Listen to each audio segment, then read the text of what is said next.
ಪ್ರೀತಿಯ ದ್ವಿತೀಯ P U C ವಿದ್ಯಾರ್ಥಿಗಳೇ, ಹೋಪ್ ಡೇ ಬೈ ಡೇ ನಿಮಗೆ ಕಾನ್ಫಿಡೆನ್ಸು ಇನ್ಕ್ರೀಸ್ ಆಗ್ತಾ ಇದೆ ಅಂದ್ಕೊಂಡಿದ್ದೀನಿ.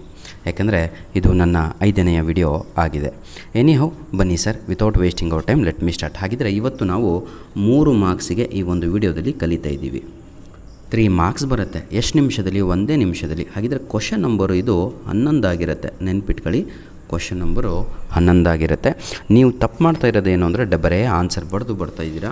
ನೀವು ಎಕ್ಸಾಮಲ್ಲಿ ಇನ್ನು ಮುಂದೆ ಏನು ಮಾಡಬೇಕು ಅಂದರೆ ಸಂಪೂರ್ಣವಾಗಿ ಫುಲ್ಲು ಕ್ವಶನ್ ಬರಿಬೇಕಾಗತ್ತೆ. ಡ್ಯಾಶ್ ಬರೆದ್ಬಿಟ್ಟು ಅದಕ್ಕೆ ಅಂಡರ್ಲೈನ್ ಕೂಡ ಹಾಕಬೇಕಾಗತ್ತೆ. ನೋಡಿ, 3 ಡ್ಯಾಶು ಕಾಣ್ತಾ ಇದೆ ಅಂದ್ಕೊಂಡಿದ್ದೀನಿ. Wait 3 dashes are there. ನೋಡಿ ಟೋಟಲ್ ಎಷ್ಟಿದ್ದಾವೆ 3 ಮಾರ್ಕ್ಸಿಗೆ? 1 2 3. ಹಾಗಿದ್ದರೆ ಪೂರ್ತಿ ಸೆಂಟೆನ್ಸನ್ನು ಬರೆದು ಆ ಆನ್ಸರ್ ಕೂಡ ತಾವುಗಳು ಬರಿಬೇಕಾಗತ್ತೆ ಎಕ್ಸಾಮಲ್ಲಿ. ಕ್ಲಿಯರ್? ಹಾಗಿದ್ದರೆ ನಾನು ಆನ್ಸರನ್ನು ಯಾವ ರೀತಿಯಾಗಿ ಬರಿಬೇಕು ಅಂತ ತೋರಿಸ್ತೇನೆ, ಆಯಿತಾ? ನೋಡಿ, ಆ number of training camps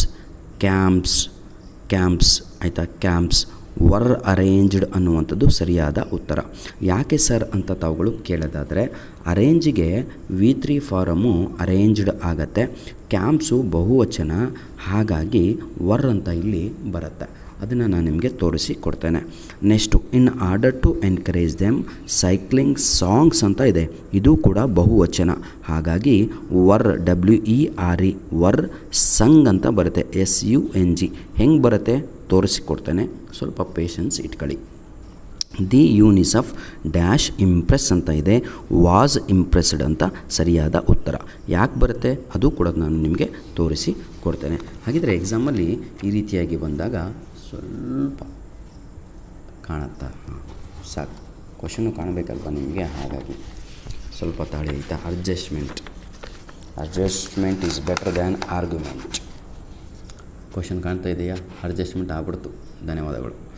adjustment ಮಾಡಿದವರಿಗೂ adjustment ಮಾಡ್ಕೊಂಡವರಿಗೂ ಇಬ್ಬರಿಗೂ ಕೂಡ.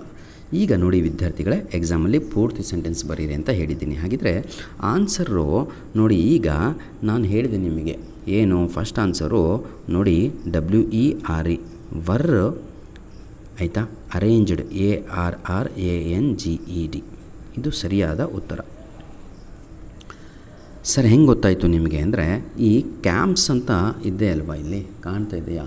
ಈ ಕ್ಯಾಂಪ್ಸ್ CAMPS ಇದೆ ಅಲ್ವಾ, ಇದು ಪ್ಲೂರಲ್ ಫಾರಮ್ ಆಗುತ್ತೆ, ಬಹುವಚನ ಪ್ಲೂರಲ್. ಹಾಗಾಗಿ ನಾವೇನು ಮಾಡ್ತೀವಿ, ಒಂದು ವರ್ ಅಂತ ಒಂದು ವರ್ಬನ್ನು ಯೂಸ್ ಮಾಡ್ತೀವಿ. ಇದೇ ವರ್ಬು ಅದು. ಇಲ್ಲೇನಾದರೂ ಬರೀ ಕ್ಯಾಂಪ್ ಅಂತ ಇರ್ತಿದ್ರೆ CAMP ಅಂತ, ಆವಾಗ ಸಿಂಗ್ಯುಲರ್ ಬರೋದು, ಸಿಂಗ್ಯುಲರ್. ಆವಾಗ ನಾವು ವಾಸ್ ಅಂತ ಯೂಸ್ ಮಾಡ್ತೀವಿ. ಕ್ಲಿಯರ್? ಅರ್ಥ ಆಯಿತು ಅಂದ್ಕೊಂಡಿದ್ದೀನಿ. ಅಯ್ಯೋ, ಕಾಣ್ತಾ ಇಲ್ಲ ಅಲ್ವಾ? ಕಾಣ್ತಾರೀ? ಎಸ್, ಬೇಜಾರಾಗ್ಬಿಟ್ರಪ್ಪ. ಕಾಣ್ತಲ್ವ ಈಗ? Very good. ಈಗ ನನ್ನ ಪ್ರೀತಿಯ ವಿದ್ಯಾರ್ಥಿಗಳೇ, ಸೆಕೆಂಡ್ ಡ್ಯಾಶ್ ಏನು ಅಂತ ಬರಿತೀನಿ ಅಂತ ನೋಡಿ ಸಾಂಗ್ಸ್ ಡ್ಯಾಶ್ ಸಿಂಗ್ ಅಂತ ಇದೆ. ಈಗ ಸಾಂಗ್ಸ್ ಅಂದರೆ SO ಕಾಣ್ತಾ ಇದ್ದಾರೋ? ಸಾಂಗ್ಸ್ ಇಲ್ಲೇ ಬರೆದು ಬಿಡೋಣಲ್ವ, ಸಾಂಗ್ಸ್ SONGS. ಸಾಂಗ್ಸ್ ಅಂದರೆ ಏನೀಗ ಹೇಳಿ ನೋಡೋಣ? ಪ್ಲೂರಲ್ ಫಾರಮ್ ಅಲ್ವಾ, ಪ್ಲೂರಲ್ ಫಾರಮ್. ಸಾಂಗ್ಸ್ ಅಂದರೆ ಬಹುವಚನ. ಹಾಗಿದ್ರೆ ಏನು ಬರಬೇಕು ನಮಗೆ? ಮತ್ತೆ ವರ್ ಅಂತ ಬರಬೇಕು. ನಮ್ಮ ಆನ್ಸರಲ್ಲಿ ನೋಡಿ ವರ್ ಅಂತ ಬರೀಬೇಕು. ಈಗ ಸಿಂಗ್ ಅಂತ ಇಲ್ಲಿ ಕೊಟ್ಟಿದ್ದಾರೆ. ಏನಂತ ಕೊಟ್ಟಿದ್ದಾರೆ ನೋಡಿ, SI ಕಾಣ್ತಾ ಇರೋ? ಹಾಂ, ಕಾಣುತ್ತೆ ನೋಡಿ, SING ಅಂತ ಕೊಟ್ಟಿದ್ದಾರೆ. ಈ ಸಿಂಗಿಗೆ ಪಾಸ್ಟ್ ಟೆನ್ಸು ಸ್ಯಾಂಗ್ ಅಂತ, V3 ಫಾರಮು ಸಂಗ್ ಅಂತ, SUNG ಅಂತ. ಹಾಗಿದ್ರೆ ನಮ್ಮ ಉತ್ತರ ಇದು. ಸಿಂಗು, ಸ್ಯಾಂಗು, ಸಂಗು. ಯಾರಿಗೆ ಅರ್ಥ ಆಗಿಲ್ಲ?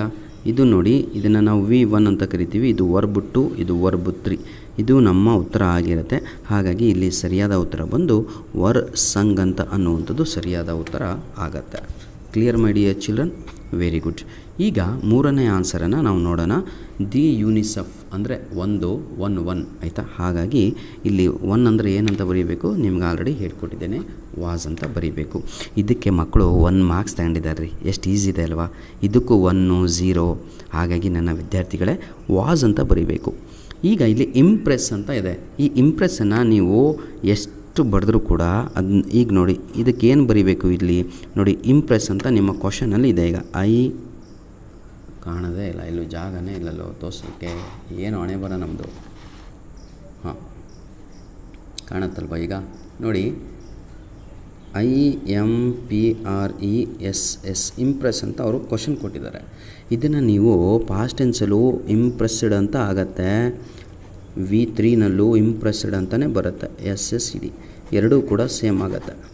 ಹಾಗಾಗಿ ನನ್ನ ವಿದ್ಯಾರ್ಥಿಗಳೇ ಇಲ್ಲಿ ಆನ್ಸರ್ ಏನು ಈಗ ವಾಸ್ ಇಂಪ್ರೆಸ್ಡ್, PRESSED. ಇಂತಹ 2-3 ಪ್ರಶ್ನೆಗಳನ್ನು ನೀವು ಕರೆಕ್ಟಾಗಿ ತಿಳ್ಕೊಂಡು ಮಾಡಿದರೆ ಎಕ್ಸಾಮಲ್ಲಿ ಯಾವುದೇ ಕಾರಣಕ್ಕೂ ತಾವು ತಪ್ಪು ಆನ್ಸರನ್ನು ಬರೆಯಲ್ಲ. ಇಷ್ಟು ನಾನು ಹೇಳ್ತೇನೆ. ನನ್ನ ಮಾತನ್ನು ಕೇಳಿ, ಮೊದಲು ಗ್ರಾಮರಲ್ಲಿ ಪರ್ಫೆಕ್ಷನ್ ತನ್ನಿ, ನಂತರದಲ್ಲಿ MCQಸಲ್ಲಿ ಪರ್ಫೆಕ್ಷನ್ ತನ್ನಿ, ನಂತರದಲ್ಲಿ ಪೋಯಮಲ್ಲಿ ಪರ್ಫೆಕ್ಷನ್ ತಂದರೆ ನಿಜವಾಗಿಯೂ ನಿಮ್ಮದು 70+ ಹಾಗೇ ಆಗತ್ತೆ. ನಾನೇ ನಿಮ್ಗೆ ಹೇಳ್ತೀನಿ 100%. ಧನ್ಯವಾದಗಳು. All the best. ದಯವಿಟ್ಟು ನಮ್ಮ ವಿಡಿಯೋಸ್ಗಳು ನಿಮ್ಗೆ ಇಷ್ಟ ಆಗಿದ್ದರೆ ಒಂದು ಲೈಕು, ಒಂದು ಶೇರು, ಕಮೆಂಟ್ ಮಾಡೋದನ್ನು ಮರೆಯಬೇಡಿ ವಿದ್ಯಾರ್ಥಿಗಳೇ. ನಿಮಗೋಸ್ಕರ ಎದ್ದು ಬೆಳಗ್ಗೆ ಹೌದಲ್ವಾ ಈ ವಿಡಿಯೋಸ್ಗಳನ್ನು ಮಾಡ್ತಾಯಿರ್ತೇವೆ. God bless you all. ದೇವರೆಲ್ಲರಿಗೂ ಒಳ್ಳೆಯ ಆರೋಗ್ಯ, ಒಳ್ಳೆಯ ಬುದ್ಧಿ, ಒಳ್ಳೆಯ ಅಂಕಗಳು, ಒಳ್ಳೆಯ ಇಂಪ್ರೂವ್ಮೆಂಟಲ್ಲಿ ಮಾರ್ಕ್ಸ್ ಬರಲಿ. ಈ ಎಕ್ಸಾಮ್ 2 ಮಾರ್ಕ್ಸು ನಿಮ್ಮ CETಗೆ ಅಪ್ಲಿಕೇಬಲ್ ಆಗುತ್ತೆ. ಧನ್ಯವಾದಗಳು.